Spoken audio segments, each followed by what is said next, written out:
हाय बच्चों, इस वीडियो में हम 3.4 का तीसरा और चौथा प्रश्न देखेंगे। बच्चों, तीसरा और चौथा प्रश्न क्या है। तीसरे प्रश्न में देखो, मैंने यहाँ पे बच्चों एक त्रिभुज बनाया है।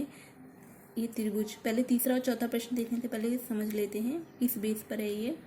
जैसे मैंने त्रिभुज बनाया है, इस त्रिभुज का बच्चों कोण यहाँ पर 50 अंश दिया है ना। और इसकी सामने वाली भुजा समझो 6 सेंटीमीटर है। इसके सामने वाली भुजा कितनी है? 6 सेंटीमीटर। अब मैंने क्या करा बच्चों, इस भुजा की लंबाई मैंने यहाँ पर बढ़ा दी है ना। ये समझो कितनी है? 8 सेंटीमीटर है।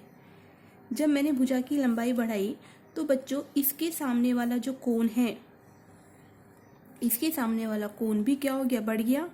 मतलब जो भुजा बड़ी होगी उसके सामने वाला कोण भी क्या होगा? उतना ही बड़ा होगा। अब ये भुजा छोटी थी तो इसके सामने वाला कोण क्या है? छोटा है।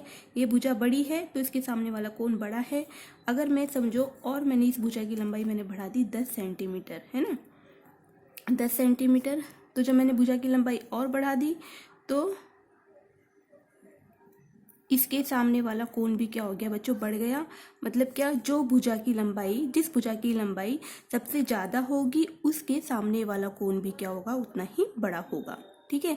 जैसे मैंने अब इसमें आपको समझाती हूँ मैं। जैसे इस वाले त्रिभुज को ले लेते हैं, ये त्रिभुज मान लेते हैं PQR है ना। ये 8 सेंटीमीटर है। इसको मान लेते हैं 5 सेंटीमीटर मान लेते हैं, और इसको क्या मान लेते हैं? 4 सेंटीमीटर मान लेते हैं। ठीक है।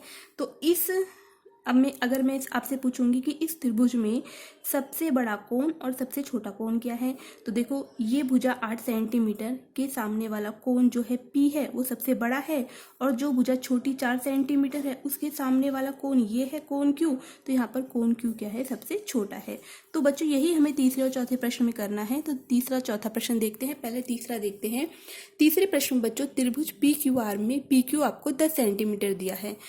उसके बाद QR आपको 12 सेंटीमीटर दिया है और PR 8 सेंटीमीटर हो तो इस त्रिभुज के सबसे बड़े कोण हमसे पूछा है। इस त्रिभुज में सबसे बड़ा कोण और सबसे छोटा कोण को पहचानिए और लिखिए। तो पहले त्रिभुज PQR बना लेते हैं। PQR है ना। इस त्रिभुज में QR आपको दिया है 12 सेंटीमीटर, तो 12 सेंटीमीटर लिख लेते हैं। उसके बाद आपको PQ कितना दिया है? 10 सेंटीमीटर, तो 10 सेंटीमीटर लिख लेते हैं। उसके बाद आपको PR कितना दिया है? 8 सेंटीमीटर, तो 8 सेंटीमीटर लिख लेते हैं ऐसे करके, है ना। तो सबसे पहले बच्चों जो प्रश्न में दिया है वो लिख लेते हैं। यहाँ पर लिखते वक्त PQ बराबर हमें दिया है 10 सेंटीमीटर, 10 सेंटीमीटर लिख लेते हैं। उसके बाद QR आपको दिया है 12 सेंटीमीटर, तो 12 सेंटीमीटर लिख लेते हैं। उसके बाद PR आपको दिया है 8 सेंटीमीटर, ये लिख लिया। तो प्रश्न में पूछा है कि सबसे बड़ा कोण और सबसे छोटा कोण पहचानिए। तो मैंने अभी आपको ऊपर बताया कि जो भुजा बड़ी है, यहाँ पे सबसे बड़ी भुजा कौन सी है? QR। ये सबसे बड़ी भुजा QR है ना। उसके बाद तो QR भुजा के सामने वाला कोण क्या होगा? सबसे बड़ा होगा। और जो भुजा छोटी होगी उसके सामने वाला कोण क्या होगा? सबसे छोटा होगा। लेकिन लिखते वक्त कैसे लिखेंगे? क्रम से लिखेंगे। पहले QR भुजा लिखेंगे। QR भुजा सबसे बड़ी है तो उसको पहले लिखेंगे। उससे छोटी भुजा कौन सी है? PQ, तो PQ लिख लेते हैं। और सबसे छोटी भुजा कौन सी है? PR, तो PR लिख लेते हैं यहाँ पर, है ना। अब उसके बाद बच्चों जो भुजा बड़ी है, ये वाली भुजा QR बड़ी है तो इसके सामने जो है खुला मुंह करके लगते हैं। मतलब इसका मतलब क्या है कि QR का मान PQ से बड़ा है। अब देखो ये PQ भुजा इससे बड़ी है तो इसके सामने भी हम क्या करेंगे? खुला मुंह रखेंगे, है ना। तो ये भुजाओं के बारे में लिखा। अब हमें क्या बताना है लेकिन? सबसे बड़ा कोण, सबसे छोटा कोण। तो QR इस भुजा के सामने वाला कोण क्या है? P। कौन सा कोण है? P, ये वाला कोण है ना। तो इसको 3 अक्षरों में लिखेंगे। 3 अक्षरों में कैसे लिखेंगे? कोण QPR। तो यहाँ पे लिखेंगे कोण QPR, है ना। फिर ये वाला बड़ा मुंह ऐसे करके लगा देंगे। उसके बाद PQ भुजा ये है, इसके सामने वाला कोण ये है तो इसको लिखेंगे कोण PRQ। इसको लिख लेते हैं कोण PRQ।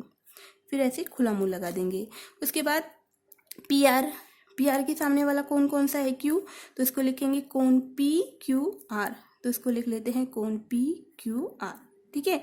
तो लिखेंगे यहाँ पर कि बड़ी भुजा का, सबसे बड़ी भुजा का सम्मुख कोण क्या होता है? बड़ा होता है। तो ऐसे लिख लेंगे हम प्रश्न में, बड़ी भुजा का सम्मुख कोण, सम्मुख मतलब सामने वाला कोण, सम्मुख कोण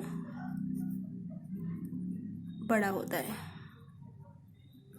बड़ा होता है। ठीक है, लेकिन यहाँ पर पूछा है बच्चों प्रश्न में सबसे बड़ा कोण, तो सबसे बड़ा कोण ये कोण क्यू पी आर है। और फिर पूछा है सबसे छोटा कोण, तो सबसे छोटा कोण कौन सा है, कोण पी क्यू आर। तो लिख लेते हैं सबसे बड़ा कोण, सबसे बड़ा कोण बराबर कोण क्यू पी आर, और सबसे छोटा कोण कौन सा है हमारा, कोण P Q R, P Q R. तो इस प्रश्न में हमसे सबसे बड़ा और छोटा कोण पूछा था, वो हमने लिख दिया। अब उसके बाद देखते हैं बच्चों चौथा प्रश्न। चौथे प्रश्न में बच्चों त्रिभुज एफ ए एन में कोण एफ का मान आपको 80 अंश दिया है, कोण ए का मान दिया है 40 अंश। तो त्रिभुज की सबसे बड़ी और सबसे छोटी भुजा पूछी गई है। वहाँ प्रश्न में कौन पूछा गया था, यहाँ पर भुजा पूछी है, भुजा का नाम कारण सहित लिखिए। ठीक है, तो त्रिभुज एफ ए एन बना लेते हैं, एफ ए एन, है ना। तो कोण एफ का मान हमको दिया है 80 अंश, 80 अंश लिखेंगे। कोण ए का मान कितना दिया है, 40 अंश। और हमको इस प्रश्न में बच्चों कोण एन का मान नहीं दिया है, तो पहले हम क्या करेंगे, कोण एन का मान निकाल के लेके आएंगे। तो कैसे निकालेंगे, हमें पता है त्रिभुज के तीनों कोणों का योग 180 होता है। तो दो कोण का माप पता है, तो उसमें से हम तीसरे कोण का मान निकाल सकते हैं, दोनों को जोड़कर 180 में से घटाकर। तो लिख लेते हैं त्रिभुज एफ ए एन में इन तीनों कोणों का हमें पता है, त्रिभुज के तीनों कोणों का योगफल कितना होता है, 180 होता है।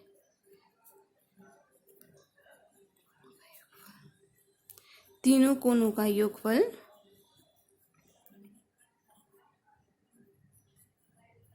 180 अंश होता है। ठीक है, तो हम क्या करेंगे, तीनों कोणों को जोड़ देंगे, कोण एफ प्लस कोण ए प्लस कोण एन बराबर 180 अंश। तो इनकी वैल्यू पुट कर देंगे। कोण एफ का मान कितना है, 80 अंश, 80 लिखेंगे, प्लस का निशान। कोण ए का मान कितना है, 40, तो 40 अंश लिखेंगे। कोण एन बराबर 180 अंश। इन दोनों को जोड़ देंगे, 40 और 80 को 120 आ गया, प्लस कोण एन बराबर 180 अंश। तो इधर कोण एन बराबर 180, ये प्लस का 120 इधर आकर माइनस के 120 अंश हो जाएगा। तो कोण एन में से 180 में से हम जो 120 को घटाएंगे तो कितना आएगा बच्चों, 60 अंश आएगा। ठीक है, तो हमारा कोण 60 अंश आ गया। ठीक है, हमें ये नहीं निकालना था, हमें कौन क्या निकालना है, सबसे बड़ी और सबसे छोटी भुजा। तो जो कोण बड़ा है, ये कोण यहाँ पर हम देख रहे हैं 80 अंश कोण बड़ा है, तो इसके सामने वाली भुजा कौन सी है बच्चों, ए एन है। इसके सामने वाली भुजा ए एन सबसे बड़ी है, और जो कोण छोटा है उसके सामने वाली भुजा एफ एन क्या है, सबसे छोटी है। तो हमें ये निकालना है यहाँ पर। तो लिखते वक्त कैसे लिखेंगे देखते हैं। तो लिखते वक्त क्या लिखेंगे, कोण एफ सबसे बड़ा है उसको लिखेंगे, उसके बाद दूसरा कोण कौन सा है, कोण एन, उससे बड़ा कौन सा है बच्चों, कोण एन लिखेंगे, और फिर कोण ए। ठीक है, कोण ए। ठीक है, अब जो कोण बड़ा है उसके सामने बड़े का निशान लगाएंगे खुला करके, और ये वाला कोण इससे बड़ा है तो इसकी तरफ भी खुला लगाएंगे। तो कोण एफ के सामने वाली भुजा क्या थी, कोण एफ की सामने वाली भुजा ए एन थी, तो ए एन लिखेंगे। कोण एफ के सामने वाली भुजा ए एन लिखेंगे, फिर ये बड़े का निशान लगाएंगे। कोण एन इसके सामने वाली भुजा क्या है, ए एफ, तो ए एफ लिखेंगे, ए एफ लिखेंगे, यहाँ पर ए एफ भुजा लिखेंगे, फिर खुला निशान लगाएंगे।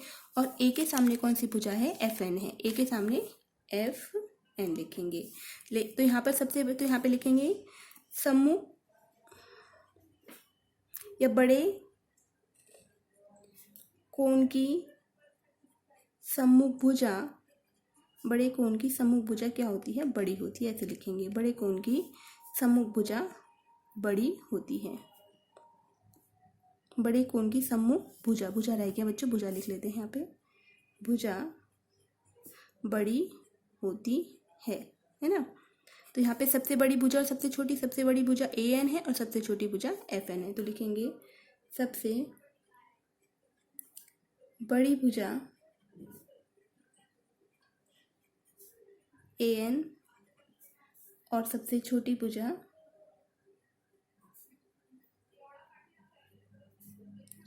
कौन सी है हमारी, एफ एन। ठीक है, तो इस प्रश्न में हमसे सबसे बड़ी और छोटी भुजा पूछा था, जो कि हमने बताया। इसके बाद आगे का प्रश्न अगले वीडियो में देखेंगे।